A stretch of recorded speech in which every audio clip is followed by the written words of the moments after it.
I want to share with you a weird story as I finish up, just to let you know. So whenever I was 9 years old, I want to show you a picture. Just the first picture would be good. Let's see if we can see the first picture. So just want to tell you a little bit about this picture. This very cute kid over on this side, that's me. Okay, the very nice looking kid over here. But there's a kid all the way over, you can see him, blonde hair, over on the right hand side there. His name is Mitch. And my other friend, that's my sister with her hands up. She must have been singing like Chandra was telling him, put your hands up. That's my sister with her hands up. And that's another friend of mine named James, and that was my 8th birthday. That was my 8th birthday party as we were there, and we were celebrating my 8th birthday. Mitch is the guy I'd like to talk to you about right now. I have one other picture you might be able to see, and we can look at the other picture. All the way in that same side, all the way over there in the top corner, you can see his little face. But this is an 8-year-old boy, and he's there at my birthday, and we're having fun and everything. And I was 8 years old, my birthday. And I want to tell you a little bit about Mitch. And if we can go back to the first picture so you can see a little better on Mitch. Let me tell you what happened. My birthday's in September. For those of y'all thinking about buying me a birthday present, it's September the 12th. If y'all want to note that down. You got that right, Chandra. You can get me. All right. So Mitch over here, later on in that July, I grew up in East Texas, and there's a river that runs all the way up from Oklahoma, all the way back down, actually north in the panhandle of Texas, all the way back down to the Gulf of Mexico. It's called the Trinity River. And the Trinity River, are what we called it was Snake River because it wound around everywhere. I lived in a subdivision where we would go swimming. There was a little beach right beside that river. And in July, Mitch's parents came over to my mom and dad's house and asked us, Mitch's mom and dad were Gary and Angel. And Gary and Angel came and asked if I would be willing to go, if I could go swimming with Mitch, who was my best friend, and we could go there, and we were going to go spend the day at this river. So we went down there and we went and swim. And the interesting thing about this river, the current's pretty fast. And as it winds around and swings around, a lot of times the bottom of it is sort of like a sandy substance.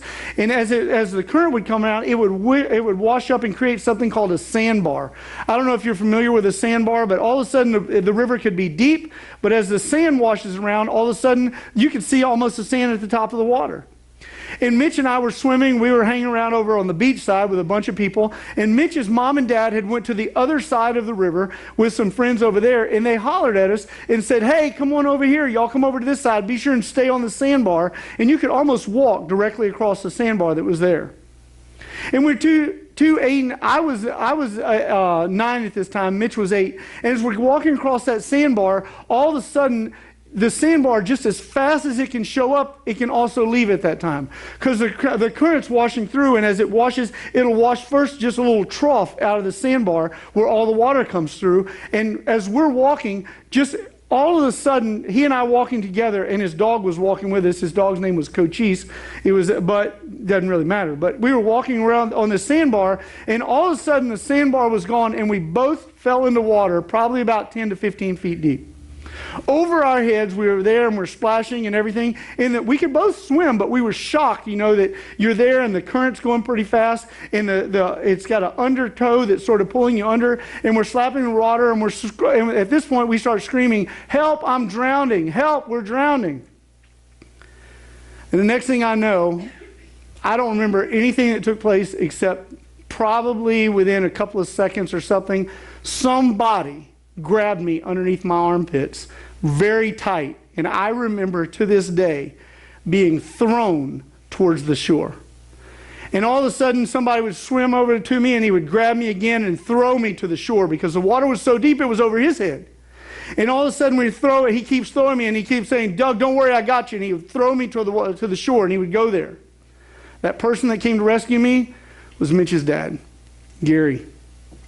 So Gary rescued me that day, and as I was on the beach, this is what happened. Once he got me to the beach, then he went back to get his son. And this is what happened that day. Mitch drowned. Mitch drowned that day. That father chose to save me drowning and allow his son to die. It was his dad that later was swimming along the river because they had paramedics and everything there. And I can remember sitting there with a towel wrapped around me as they were going there and they were trying to dredge and get the river, trying to find Mitch's body. And as his dad was actually going, just walking slowly through the water, Mitch's body had got tangled up underneath a log, and Mitch's dad found Mitch's body tangled up underneath a log. I just want to let you know that that day a father, an earthly example, a father chose to rescue me, drowning, and allow his son to die. And we could sit here and say, oh my gosh, that's terrible.